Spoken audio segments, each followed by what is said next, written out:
한 주 동안 평안하셨습니까? 예, 최근 제가 방송 원고를 정리하면서 성도님들과 함께 나누면 좋겠다는 생각이 들어서요. 오늘은 광야에 숨겨진 영적 비밀이란 주제로 함께 은혜를 나누겠습니다. 저는 언젠가 기회가 되어서 출애굽 성서의 땅을 다녀온 적이 있습니다. 다른 어떤 것보다도 그 광야가 인상적이었는데요. 나무 한 그루도 없고 물도 없고 돌과 모래로만 펼쳐져 있는 메마르고 척박한 땅 그 광야. 그것은 낮에는 뜨거운 햇볕이 내리쬐고 밤에는 몹시 추운 곳이었습니다. 다른 어떤 고대 유적지보다는 그 황량한 광야가 제 마음을 뭉클하게 했습니다. 왜 그러냐면 그것을 보면서 인생을 좀 봤기 때문에 그렇죠. 인생이 그런 것 같습니다.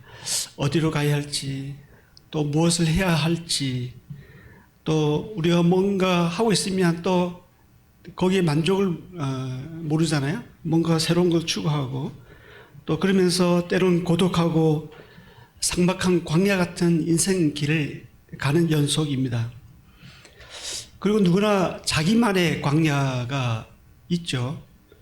어떤 사람은 자식 때문에, 어떤 사람은 결혼 때문에, 어떤 사람은 배우자 때문에, 어떤 사람은 직장 때문에, 어떤 사람은 열등감 때문에, 어떤 사람은 가난 때문에 고통스러워합니다.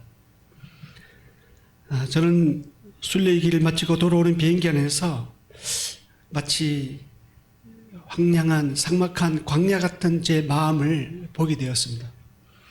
저도 모르게 눈물이 핑 돌았던 기억이 있습니다. 왜냐하면 하나님 앞에 아무도 아닌 제 자신을 바라봤기 때문이죠. 티끌과 먼지 같은 저의 모습을 보았습니다.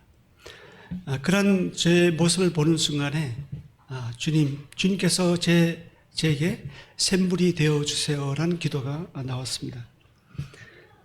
지금까지 이 광야의 잔상은 제 머릿속에 떠나지 않고 있습니다. 신명기 8장 2절에서 6절 말씀으로 나누겠습니다. 신명기 8장 2절에서 6절.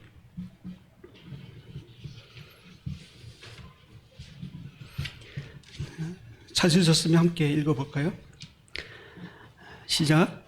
내 하나님 여호와께서 이 40년 동안에 내게 광야 길을 걷게 하신 것을 기억하라.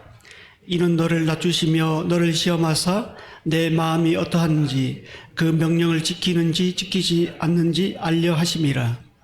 너를 낮추시며 너를 줄이게 하시며 또 너도 알지 못하며 내 조상들도 알지 못하던 만나를 내게 먹이신 것은 사람이 떡으로만 사는 것이 아니요 여호와의 입에서 나오는 모든 말씀으로 사는 줄을 내가 알게 하려 하심이니라.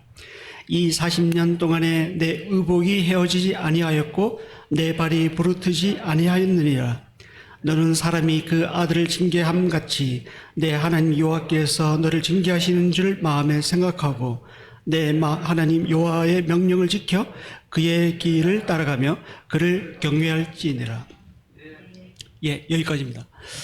하나님께서는 이스라엘 백성들을 애굽에서 가나안 땅으로 인도하실 때요, 지름길인 지중해 연안으로 해안길로 인도하지 않으셨어요. 그 길을 이용하면 4일이면 갈 수 있는 거리인데 무려 6배나 멀고 험한 광야 길을 선택하게 하셨습니다. 왜 하나님께서 그들을 광야 길을 인도하셨을까? 그것도 돌리고 돌려서 40년이라는 세월을 광야에서 보내게 하셨을까요? 그리고 성경은 왜 실제로 이스라엘 땅에 가면 북쪽 말고 남쪽에는 좀 광야가 많이 있거든요. 절반 이상이 광야인데 왜 그런 이스라엘 땅을 젖과 꿀이 흐르는 땅이라고 불렀을까요? 사람의 관점에서 보면 분명 젖과 꿀이 흐르는 땅은 가나안 땅이 아니라 나일강으로 그 사시사철 비옥한 기름진 이집트가 되어야 했을 것입니다. 그런데 그곳에서 뽑아내서 황량한 광야가 있는 가나안으로 인도하셨습니다. 여기에는 사람들이 이해할 수 없는 놀라운 영적 비밀이 숨겨져 있습니다. 하나님은 그 비밀을 광야를 통해 이스라엘 백성들에게 알려주고자 했습니다. 오늘 본문에서 세 가지를 알 수 있는데요. 저와 함께 그 비밀을 찾아 한번 광야 길을 여행을 떠나보겠습니다. 첫째, 광야는 2절 후반절에 나와 있듯이 내 마음이 어떠한지 그 명령을 지키는지 지키지 않는지 알려 하심이니라고 나옵니다. 광야 40년이라 하면 한 세대를 가리킵니다. 우리는 광야라는 인생길을 걷고 있습니다. 누구나 크고 작은 광야가 있는데요. 이런 광야를 걷게 하신 이유가 성경에 분명히 나와 있습니다. 하나님의 의도를 밝히고 있습니다. 그래서 우리 마음이 어떠한지, 하나님의 말씀을 지키는지 지키지 않는지 하시려는 하나님의 의도가 있다는 것입니다. 사람이 평안하다 안전하다 할 때는 잘 모르죠. 그 사람의 진가는 어려움이 닥칠 때 나타납니다. 내 뜻대로 안 되고 되는 일이 없고 뜻하지 않는 일이 일어나고 실패와 좌절이 반복되면 그 사람의 진정한 모습이 드러납니다.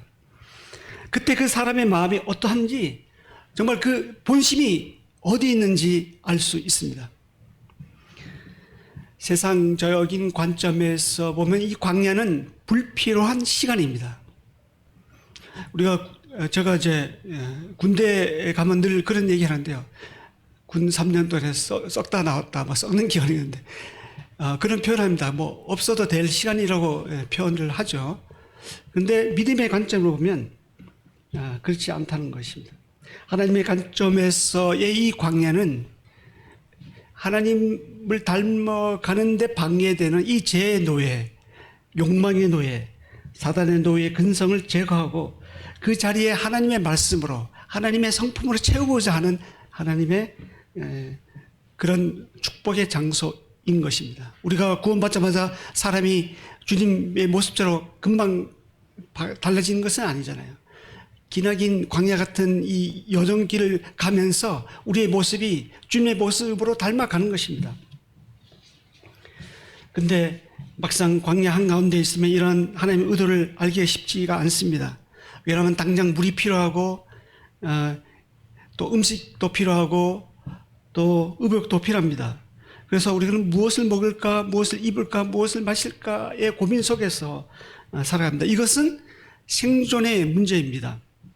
그러다 보니 하나님 말씀보다는 당면한 현실 문제에 우리가 빠져들어서 하나님에 대한 인식을 잃어버리기가 쉽습니다. 무뎌지기가 쉽죠. 실제 이스라엘 백성들은 광야 생활이 길어지자 불평했습니다. 그리고 하나님을 원망했습니다. 하나님은 그럼에도 불구하고 그들을 불쌍히 여기시고 긍휼을 베푸셨는데 이스라엘 백성들은 그럼에도 불구하고 끊임없이 하나님을 거역하고 하나님의 말씀을 등 뒤에 버렸습니다. 그리고 자기들의 욕망을 채우려고 스스로 그 길을 갔습니다. 사단이 우리를 타락시키는 방법에는 세 가지가 있습니다. 첫째, 교만하게 만듭니다. 그리고 두 번째는 욕심과 욕망을 불어넣어 줍니다. 세 번째는 좌절하게 합니다. 이런 것은 하나님께서 우리에게 주는 마음이 아닙니다. 이런 것은 사단이 우리에게 주고자 하는 마음입니다. 교만, 욕심, 좌절이 올 때 먼저 사단이 우리에게 주는 마음이라는 것을 알아야 합니다. 인간의 욕심, 탐욕, 욕망은 끝이 없죠. 바다는 메울 수 있어도 사람의 욕심은 메울 수 없다고 합니다. 하나님께서 이스라엘 백성들이 원하는 대로 다 들어주셨음에도 불구하고 그들은 여전히 만족할 줄 몰랐습니다. 자족할 줄 몰랐습니다. 바울은 경건은 자족하는 자에게 경건이 유익하다 했잖아요. 근데 그러지 못했어요. 어느 과학자의 실험에 의하면 지혜 항문에 줄로 묶어 먹을 것을 줘봤습니다. 그랬더니 배가 불렸는데도 계속 먹고 있더라는 거예요. 상식적으로 생각하면 포만감이 들면 먹지 말아야 하는데 이 지가 배설을 하지 않으니까 계속 먹고 있다는 것입니다. 인간의 욕심이 이와 같은 것 같아요. 우리가 원하는 것을 소유하면 만족할 줄 알아야 하는데 거기에 만족을 모릅니다. 뭔가 더 큰 욕망을 추구합니다. 사실 우리가 살아가면서 꼭 필요한 것은 그렇게 많지 않잖아요. 알고 보면 그렇게 많지는 않거든요. 우리가 뭐 집에 통장에 그 다음에 여기저기 부동산을 많이 가지고 있는다 할지라도 그거 다 뭐 하겠어요. 사실 우리가 다 써보지도 못하고 죽는데 말이죠. 하나님께서 우리 몸에 입과 항문을 주신 것은 먹기만 하지 말고 먹고 배설하라는 것입니다. 어느 신문 칼럼에 이런 글을 봤는데요. 행복은 성취 나누기 욕망, 이런 글을 봤습니다. 행복은 성취 나누기 욕망. 이 공식에 의하면 욕망이 클수록 성취욕도 커집니다. 대부분의 경우 욕망에 비해 성취가 따라가지 못하지만 그렇기 때문에 불행을 느끼고 상대적 빈곤감을 느낍니다. 반면에 욕망과 욕심을 줄이면 그만큼 성취할 게 없으니까 상대적으로 행복 지수는 높아집니다. 그래서 많이 가지고 있고 많은 것을 누리고 있는 선진국보다는 사실 가진 것이 없고 부족해 보이는 그 빈곤국, 특히 이제 조사해 봤더니 네팔 같은 그 산골짜기에 있는 그런 사람들이 행복 지수가 높게 나타났다고 합니다. 하나님께서 이 광야 길을 걷게 하시는 것은 이런 욕망을 제거하고 우리의 교만한 마음을 낮추는 데 있습니다. 광야 길을 걷다 보면 사실 내 뜻대로 되지 않죠. 내가 할 수 있는 것은 아무것도 없다는 사실을 알게 됩니다. 그래서 우리를 낮추시고 하나님만 의지하게 합니다. 두 번째로 세상 사람들이 이해할 수 없는 광야에 숨겨진 비밀입니다. 그것은 3, 4절에 나와 있는데요. 너를 낮추시며 너를 줄게 하시며 또 너도 알지 못하며 내 조상들도 알지 못하던 만나를 내게 모이신 것은 사람 떡으로만 사는 것이 아니라 여호와 입에서 나오는 모든 말씀으로 사는 줄을 내가 알게 하려 하심이라. 이 40년 동안에 내 의복이 헤어지지 아니하였고 내 발이 부르트지 아니하였느니라. 여호와 입에서 나오는 모든 말씀으로 사는 줄 알려 하려 하심이니라. 광야 생활을 통해서 하나님이 이것을 알려주시고자 하는 것입니다. 광야는 세상적 관점에서 보면 버려진 땅입니다. 하지만 하나님의 관점에서 보면 광야는 하나님을 만나는 거룩한 장소입니다. 히브리어로 하나님의 말씀이란 단어는 다바르라고 하고 또 하나님 임재가 있는 이 지성소를 드비르라고 합니다. 그리고 그 광야는 미드바르라고 합니다. 이 다 모두 세 단어 모두가 DVR이라는 이 공통된 자음을 어근을 하고 있는데요. 광야는 히브리어 단어로는 7개 정도가 있는데 그 중에서 이 미는 프롬입니다. 그 다음에 드바르, 이건 말씀이라는 뜻인데요. 이 광야는 말씀으로부터 말씀이 나오는 곳을 의미합니다.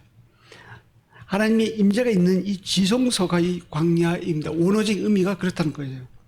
그래서 광야에서는 우리가 얼마든지 언제든지 귀를 기울이기만 하면 하나님의 음성을 들을 수 있습니다. 우리가 역경과 고난과 어려움이 올 때 사실 그것이 너무 크게 보이기 때문에 하나님이 눈에 들어오지 않지만 그렇지만 자세히 귀를 기울이게 보면 그 속에 하나님의 음성이 들린다는 것입니다.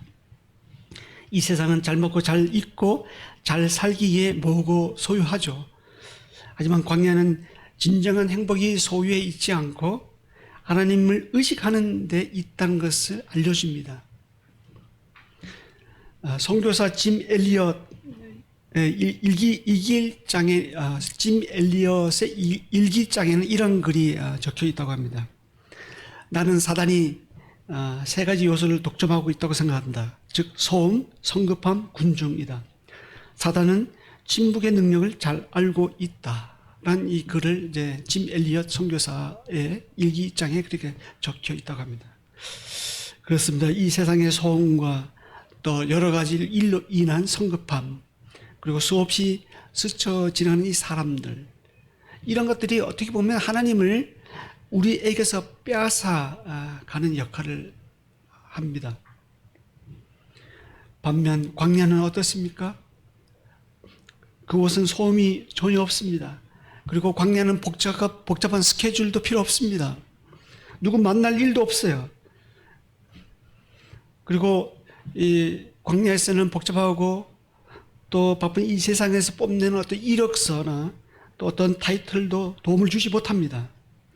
그곳에서는 예쁘게 치장하려고 얼굴을 꾸밀 필요도 없고 명품으로 자신을 치장할 필요도 없습니다. 단지 사울을 하고 싶으면 1.5리터의 물병 하나만 있으면 됩니다. 이처럼 광야는 우리가 이 세상에서 추구하는 소유 중심적인 가치가 참으로 덧없음을 가르쳐주는 곳입니다. 장례식장에 할 때마다 저는 이런 사실을 되새기는데요.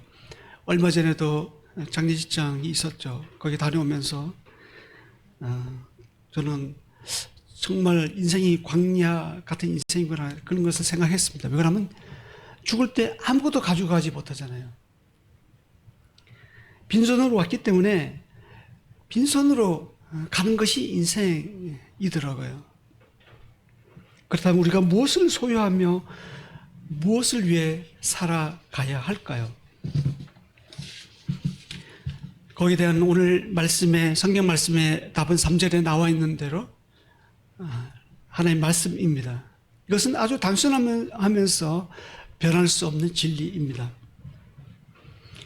광야를 만나면 무엇이 제일 필요할까요? 광야에서 제일 필요한 것이 무엇일까요? 물입니다. 저는 성서의 땅을 여행하면서 물이 얼마나 소중한지를 배웠습니다. 광야에서의 물은 곧 생명입니다. 근데 이 광야라 할지라도 물이 있으면 그래도 버틸만 해요. 그런데 비옥한 땅이라 할지라도 물이 좋지 못하면 사람 살기가 적합지 하지 않습니다. 생수의 물을 사서 먹지 않으면 사람 살기에 적합하지 않는 것이 그런 것이죠. 이 물은 그만큼 중요합니다. 성경에서 이 물은 하나님의 말씀을 뜻하기도 하는데요. 아모스 선지자는 아모스 8장 11절에서 다음과 같이 말합니다. 주 여호와의 말씀이니라. 보라 날이 이를지라 내가 기근을 땅에 보내리니 양식이 없어 주림이 아니며 물이 없어 가람이 아니요 여호와의 말씀을 듣지 못한 기갈이라. 실제 불행과 영적 기갈은 하나님의 말씀으로부터 멀어질 때 생깁니다. 물질적 풍요와 오아시스 같은 이 삶이 오히려 하나님의 말씀을 듣지 못하게 하는 영적 기갈의 원인이 될 수 있다는 것입니다.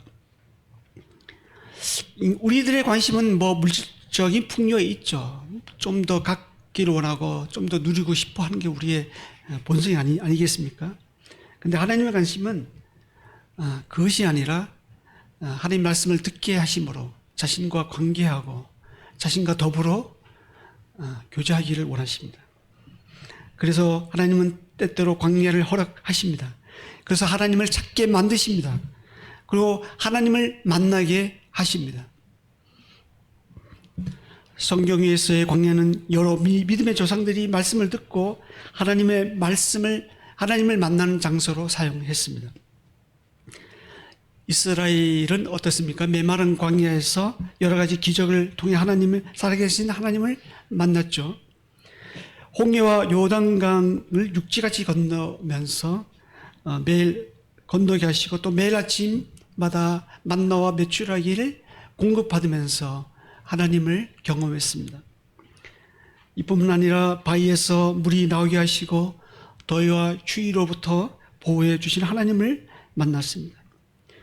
그리고 공나 여정 가운데 이제 호시탐탐 노리는 주변 공격으로부터 막아주시고 무엇보다 40년 동안에 광야에서 옷이 헤어지지 않게 하시고 신발이 부르트지 않게 해주시는 그 하나님을 직접 만났습니다. 이런 하나님과의 만남은 광야 생활을 통해서 이루어졌습니다. 그런데 이스라엘 사람들이 비옥한 가나안 땅에 들어가서 어떻습니까? 거기는 부족할 것이 없어 보이는, 광야보다는 굉장히 조건이 월등히 좋은 그런 상황에서 이스라엘 백성들은 오히려 하나님을 만나지 못했습니다. 모세는 40세부터 80세까지 40년 동안의 미디안 광야 생활을 했습니다. 그리고 이스라엘 민족, 그곳에서 이스라엘 민족을 출애굽시키는 지도자로 다듬어졌습니다. 다윗은 10대 중반에 기름 부음 받으면서 30세 될 때까지 약 15년 정도 되는 시기에, 황금 같은 청소년 청년 시기에 그는 광야에서 시간을 보냈습니다. 사무엘상 21장에서 30장까지는 광야에서 다시 어떻게 생활했는지를 잘 보여주는데요. 그는 아무 잘못이 없었어요. 그럼에도 불구하고 사울에게 쫓김을 당하면서 피해서 10항무지로, 그리고 엔게디 동굴로, 그리고 다시 10항무지로 쫓겨다니는 도망자 신세가 되었습니다. 그럼에도 이 다윗은 불평하거나 자신에 대해서 신세 타령을 하지 않았습니다. 그런 소망이 없어 보이는 척박한 광야에서도 그는 하나님을 만났습니다. 그리고 하나님을 의지했고, 그런 가운데 그런 광야에서 하나님의 보호하심과 능력을 체험했습니다. 다윗이 광야에서 만난 하나님에 대한 감사와 찬양에 대한 시가, 많은 시가 시편으로 기록되어서 우리에게까지 읽혀지고 있잖아요. 예수님은 벳세다 광야에서 굶주린 사람들에게 기적을 베푸셨죠. 20세 이상 남자만 5천 명이니까 실제로 2만 명 이상 되었을 거예요. 보리떡 5개와 물고기 2마리로 다 배불리 먹고 남은 것이 12강주리가 되었습니다. 광야에 모였던 그 사람들은 이런 예수님의 신성, 예수님의 하나님의 아들이라는 것을 거기서 경험을 했던 것입니다. 심지어 예수님은 광야에서 시험 받으셨을 때 단순히 시험만 받으신 것이 아닙니다. 또 다른 영적 싸움을 위해서 하나님과 깊은 교제를 하셨어요. 그리고 그 광야에서 재충전의 시간을 가졌습니다. 이외에도 아브라함, 요셉, 엘리야, 침례 요한, 사도 바울, 이 모두는 광야 생활을 했습니다. 근데 광야 생활을 하지 않으면서 광야 같은 생활을 한 사람이 있죠. 우리가 지금 읽고 있는 욥입니다. 욥은 어떻습니까? 가족도 잃고 재산도 잃고 그리고 자신의 건강마저 잃었습니다. 전에는 모든 것을 가지고 있는 사람이었지만 하나님께서 주시는 이 고난을 통해서 광야 같은 그 길을 통과하면서 남은 것이 아무것도 없는 메마른 척박한 광야 길 위에 서 있는 자신의 모습을 발견하게 된 것입니다. 그때 아무런 소망이 없어 보이는 그 욥에게 하나님께서 나타나셨죠. 그때 이 욥은 그동안 귀로만 들었던 그 하나님을 눈으로 뵙게 된 것입니다. 저도 사실 최근 3, 4년 정도를 거쳐서 사실 광야 같은 생활을 좀 한 것 같습니다. 그 과정을 통해서 하나님은 저를 낮추시고 제가 정말 하나님 앞에 아무도 아닌 자라는 것을 알게 하셨습니다.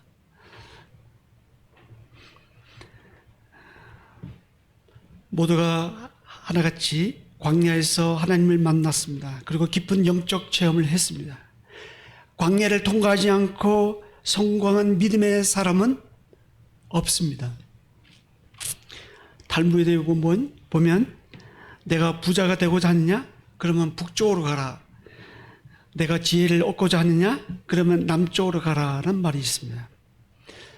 아까도 말씀드렸지만 실제로 이스라엘 북쪽에는 비옥한 땅이고 푸른 색깔이 많습니다. 그런데 남쪽은 유다 광야가 있고 바란 광야가 있고 아라바 광야가 있는 척박한 땅입니다.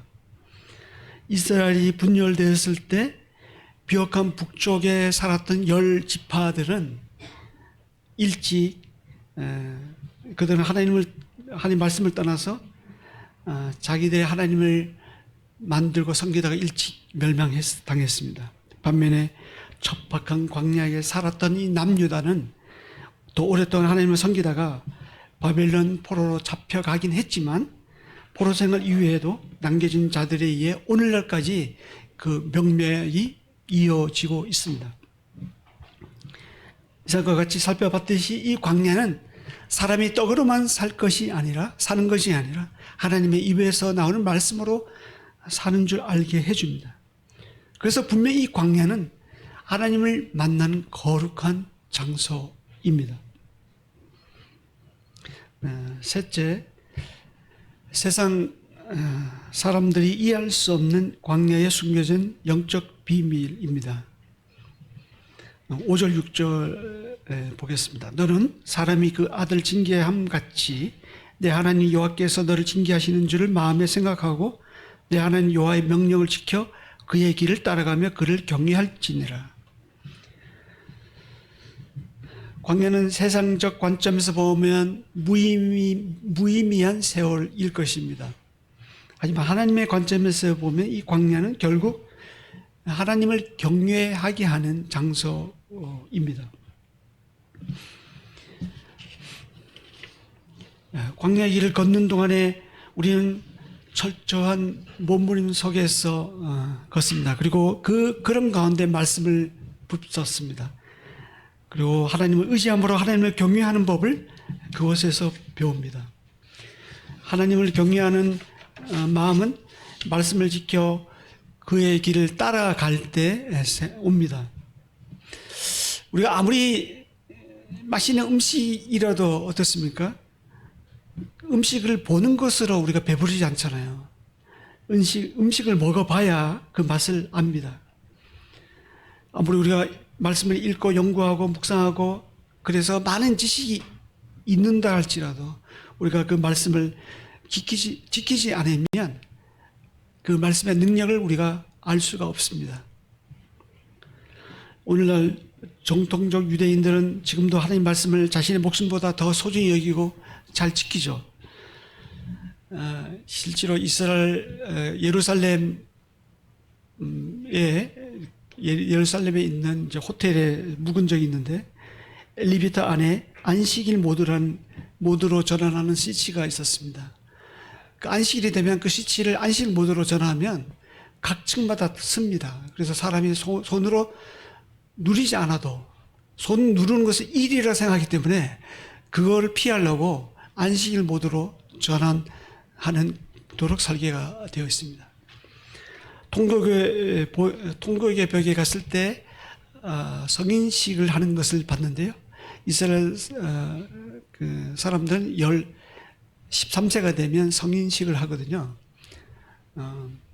그때 실제로 신명기 6장 4절에서 9절에 나와 있는 말씀대로 말씀을 손목에 이렇게 메고 이마에 송구상자를 입에다 메고 그리고 그런 가운데 이제 성인식을 하는 광경을 봤습니다. 그리고 다윗의 묘에 갔을 때는 출입문 입구에 문설주에 성구산자를 붙이고 그리고 바깥문에 말씀상자를 붙여놓은 것을 보았습니다. 정말 그들은 하나님의 말씀을 문자 그대로 지키고 있었습니다. 유대인들처럼 우리가 말씀대로 하면 복 받는 것은 사실입니다. 왜냐하면 말씀은 반드시 이루어지기 때문입니다. 하물며 오늘날 우리 그리스도인들이 하나님 말씀을 지키면 받을 은혜가 오직하겠습니까? 근데 중요한 것은 하나님 말씀을 가지고 있는 사람이 복 받는 것이 아니라 하나님 말씀을 지키고 있는 사람이 축복이라는 것입니다.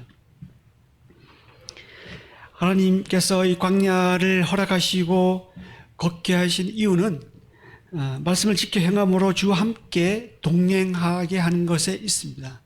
말씀을 지켜 행할 때 주님과 동행하는 그 손길을 느낄 수 있습니다. 광야는 주와 함께 길 가는 곳입니다. 그러므로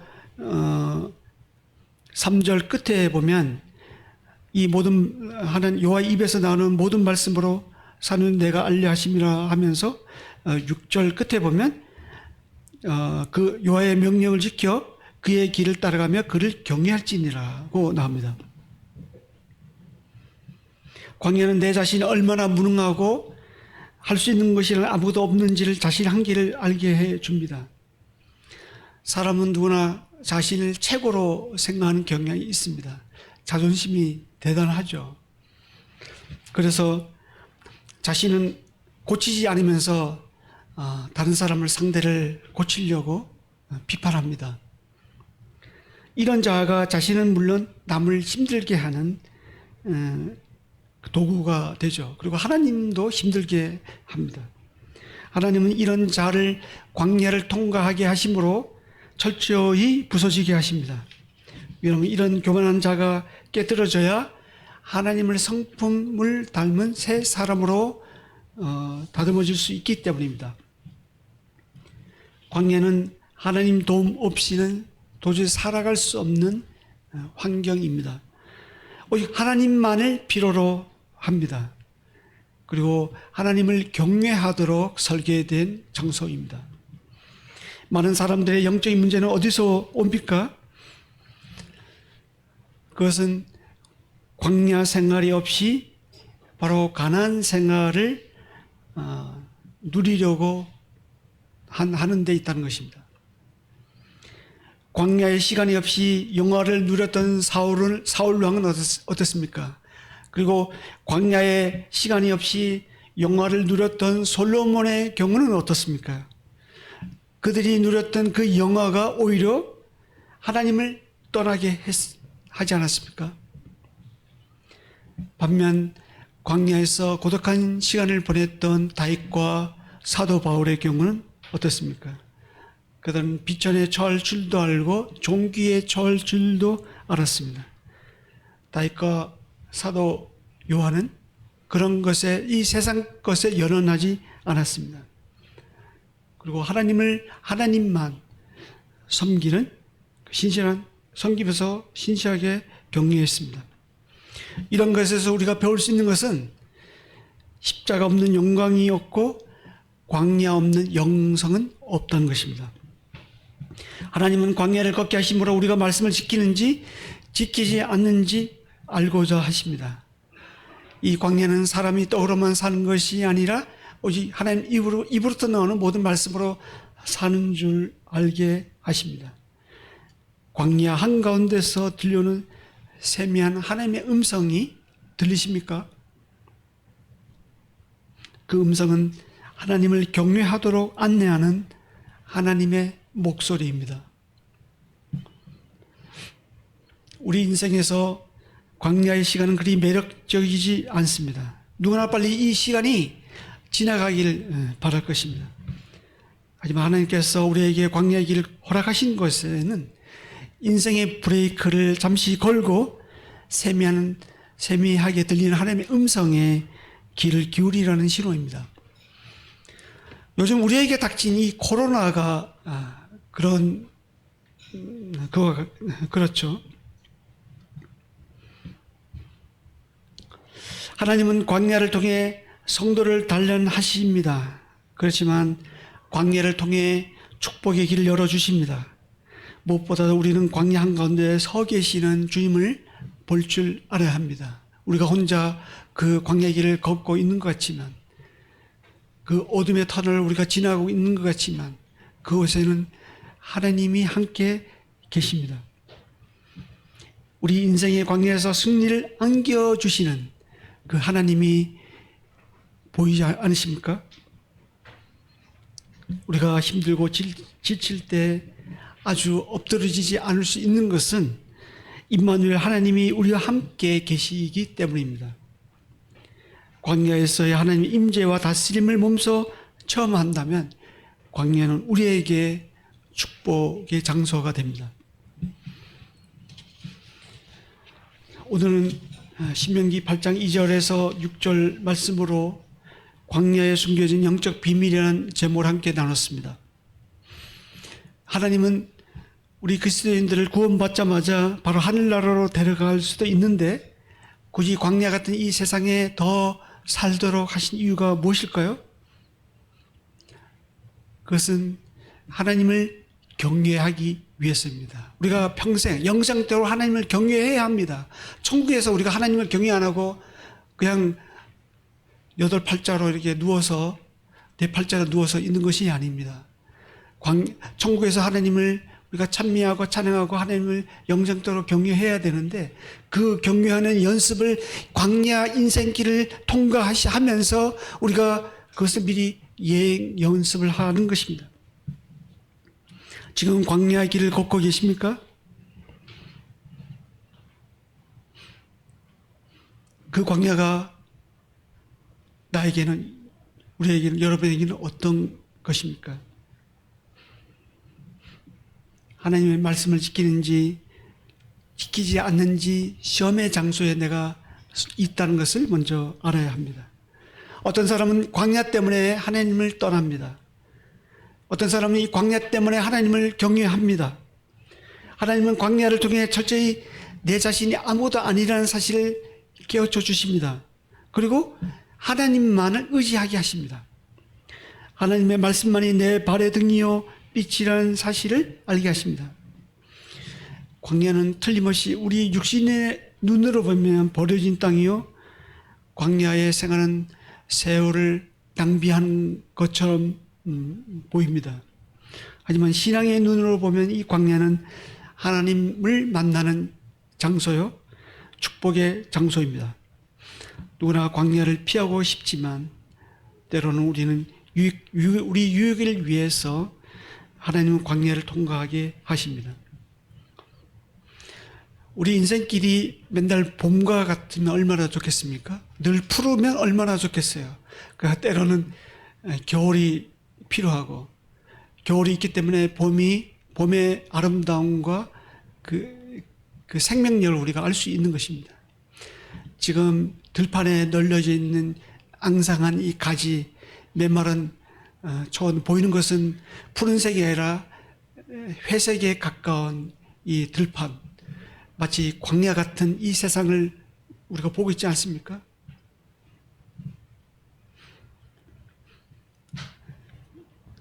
우리가 이런 광야에서 하나님의 음성을 들을 수 있고 하나님을 만날 수 있다는 사실을 알면 이 광야는 오히려 우리에게 감사의 장소요 하나님을 만나는 축복의 장소가 됩니다. 인생의 광야는 사람이 떠오르만 사는 것이 아니라 하나님 입으로 나오는 모든 말씀으로 살도록 예비된 곳입니다. 여러분에게 있어서 광야는 무엇입니까?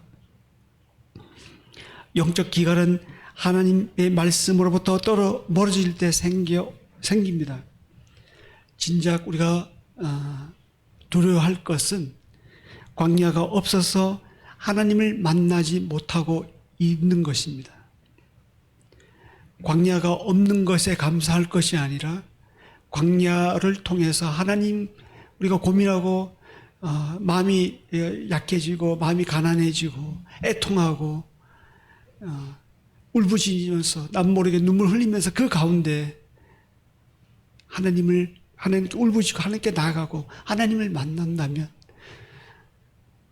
그러면 우리의 인생은 잘 살고 있는 것입니다.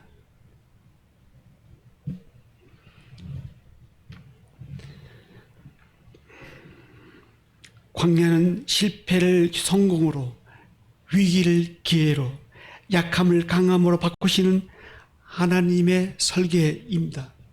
하나님을 만날 기회 장소입니다. 우리가 우리 형편이 어떠하든지 간에 하나님을 만나고 하나님을 경외하는 저와 여러분이 될 수 있기를 바랍니다. 한 주간 어떠한 메마른 광야 같은 그 모습이 우리 앞에 닥칠지 모릅니다. 우리가 본의 아니게 광야의 길을 가서 길을 헤맬 수도 있습니다. 그렇지만 그 가운데 서 계시는 그 하나님을 우리가 봄으로 인해서, 그 하나님이 나와 함께 하고 있다는 사실을 알므로 인해서 두려워하지 말고 하나님과 함께 길을 걷는 우리 모두가 되었으면 좋겠습니다. 기도하고 마치겠습니다.